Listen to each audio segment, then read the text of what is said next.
Kasi aside from being a Muldasta, yung character mo, kabit ni Tonton Gutierrez. Why siya ang pinili mong leading man? And, sundot na rin, may kissing scene ba kayo? Kasi magkabit-kabit kayo sa movie. Meron, hindi lang ako pumayag. Kasi yung reputation, siyempre pinag-ingat. Pati yung bed scene. At ako umayaw. Gusto mo yun? Alvin kasi wala namang kissing scene. Gusto ko naman manood yung mga bata, di ba? So, gusto ko naman lagi family movie. Si Tonton siguro natutuwa ako. Sino yung last na nag-interview sa akin? I think mga millennials na batang vloggers kanina. And sila mismo natuwa ako and it came from them. Alam niyo po, hindi kami nagulat nung in-interview ko dito. Na sinabi ko sa iyo, Tonton, hindi po kami nagulat kung bakit si Tonton Gutierrez. Kasi po kahit bata pa kami, inulit-ulit po namin ang wristwatch ng Maalaala Mo Kaya. And kinikilig po talaga ako doon. So alam nila na si Tonton, nakasama ko na sa ganitong role. And why Tonton? Unang-una, kalimutan muna natin yung pagiging kaibigan. Tonton is a good actor. Diba? Hindi naman natin mapapaalis yun. At yung experience ko sa kanya sa Maalala Mo Kaya, mahirap eh. Sabihin natin sa comedy, pag sinabing comedy, pre, agamulak yun. Pero pagdating dito sa ganitong mga scenes, Tonton Gutierrez yun. Malakikita yun sa pelikula. Kaya nga lagi ko sinasabi kay Ton, hindi mo napanood pa yung buong pelikula. Pero may eksena doon na talagang maraming umiyak sa'yo. Very, very sincere talaga yung eksena doon. So I'm very thankful. In fact, I've been saying that. I'm very grateful na mga kaibigan talaga umuo sa project na ito. Ton, how do you feel na ikaw favorite leading man ni Roderick Production? First of all, I'm very flattered. Nice! No, but honestly, sabi ko nga, makasama ko lang si Kuya Dick in a movie, kasi nakasama ko siya MMK, only for television. Ito tatatak to, ito tatagal to for ages. I mean, mapapanood to ng mga apo ng apo ko. Kasama ko si Roderick Paulate. Nag-iisa. The OG. Ang totoong isa sa mga hari ng komedya. So, unang-una, well, I'm thankful that kung ano yung mga sinabi niya sa akin, tungkol sa akin kanina. I'm really thankful. Maraming salamat, Kuya Dick. Maraming salamat that he chose me to be a part of this movie. It's an honor. Nire-rehearse niyo pa ba yung pakilig? I'm sorry? Nire-rehearse niyo pa ba yung pakilig? Wala. Wala. Spontaneous kami. Spontaneous. Dire-diretso lang. Okay, thank you. Kami kasi diretso na, kumbaga may experience na kami. Sa TV show. Di ba? Meron akong ginawa sa kanya sa MMK. Ikaw naman yun yung kwento. Ikaw naman kwento, mas maganda yung kwento mo. Hindi kasi si Ton, talagang walang parang ang sarap mong kasama. Kasi wala siyang kaarte-arte talaga. Kung ano yung dapat, ano yung nararapat sa eksena, kung kulang, dadagdagan niya. So may ginawa namin yung wristwatch. May eksena doon kasi nagkahiwalay na kami. Kasi nahuli na siya ni Yuri Valdez. So kailangan na kami maghiwalay.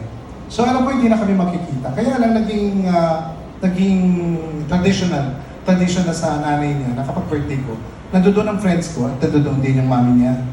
So, pero hindi ko na siya in-expect. So, one time, binibigay na yung, I remember pa si Direk Ranay pa yung artista na Ranay. Binigay niya sa akin yung cake. So, nung ibibigay na niya sa akin yung cake, may kumatok, binuksan ang pinto. Pagbukas ng pinto, si Tonton yun. Ang blocking, bago tayo pumunta sa date, ang blocking nun, makikita ko siya at halos maiiyak ako sa dibdib niya. Which is, nasa TV yun.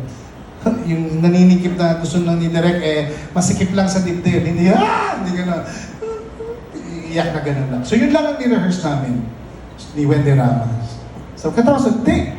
Pag take na gano'n, na, kumalik na lahat, happy birthday. Bubukas yung pinto. Dumating si Tonton.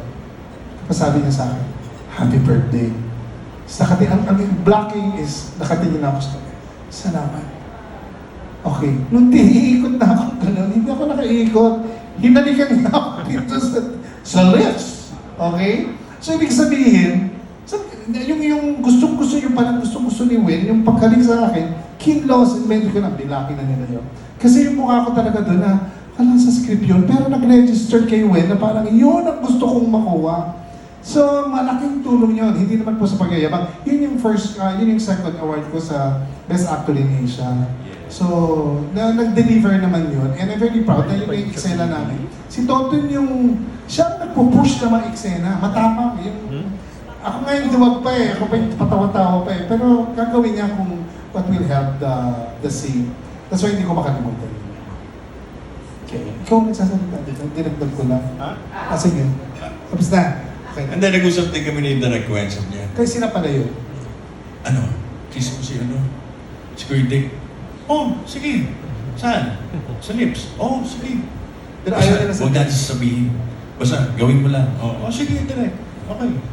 Yun na, nung pag-take yun, kita ko yung reaction talaga niya, parang, Kasi inisip ko, di ba FTRCB, baka, di ba yun? Pero in-approve Approve yun. smack lang naman, smack. Smack lang. Kiss talaga. Parang ano lang, frontward kiss. Ah. Pre. Okay lang yun. Ano ba naman yun? Kiss lang yan. Okay. Kasi kanina dun sa kinakwento ni Sir Tonton na yung kissing scene nyo sa MMK, parang hindi mo alam. So si Direk Wen lang ang, Direk Wen Daramas lang ang nagsabi sa kanya without telling you. Kung sakali ba na nalaman mo, Kuya Dick, papayag ka? Yun na, Janice, isistorya ko sa'yo yung totoong nangyari. Taga. Mukhang doon kami kinabahan. Sumalangit tawa kasi gusto ko totoo ang sasabihin ko. Kaya nga binulungan si Tonton dahil lagi ko sinasabi sa mga pelikula ko noon, no kissing scene. Ayoko. Kasi nga, gusto ko, fan lang. Ang theory ko sa sarili ko noon, mapapatawa, masaya lang, pang family. Gusto ko ang mga bata manonood. So, kahit kay mother, sila ko, mother, kahit anong mangyari, gusto kong manonood mga bata. Kasi yun ang market ko, yun ang gusto kong kunin na market ko. Kaya wala talaga. Pero doon, hindi, sasabihin ko sana, nagustuhan ko naman eh. Hindi yun ang ibig ko sabihin. Ang ibig sabihin, nagustuhan ko yung eksena. Kasi nung pinapakita na ni, dina-justify ni Wen, tama eh. Tama yung pain eh. Tama yung, akala ko hindi na kita makikita. Yung emotions na hindi, akala ko hindi mo siya makikita. Mahal mo siya, kita mo. Puro yan yung mga binigay sa akin ni Wen nun eh. Kaya dapat, hindi mo na nga napansin yung halik eh. Yung hagulgol sa dibdib ni Tonton. Kailangan masikip na masikip ko yun. Sige. Kaya yun ang totoo, kaya binigla. Pero paano ka naman magagalit o maiinis nun? Tonton Gutierrez yun, no? Hindi ka na po. Kaya okay lang sa akin. Ton, kung gusto mong ulitin ko sa pelikula yon, hindi ako sasama. Sana pala. Ay, correct na. Joke lang yun din. So until now, Kuya Dick, hindi ka pa rin ready sa mga ganong kissing scene sa movie? Ang feeling ko kasi, pag may kissing scene, talagang seryosong pelikula na. Parang gano'n. So, kasi nagko-comedy pa, may comedy, may gano'n. Parang gusto ko pa rin, mag-stick sa comedy at the same time. Serious yung, let's say, yung tema. Pero gusto ko pa rin maraming makapanood. Parang, ewan ko lang pero sa napag-uusapan namin, pwede naman ganun lang naman to, di ba? Parang, na-express naman yung gusto. Kinilig din naman, ando doon pa. Pero talaga mararamdaman nyo dito yung pagmamahal ko at naming dalawa sa isa't isa. I think sapat na yung maramdaman ng tao.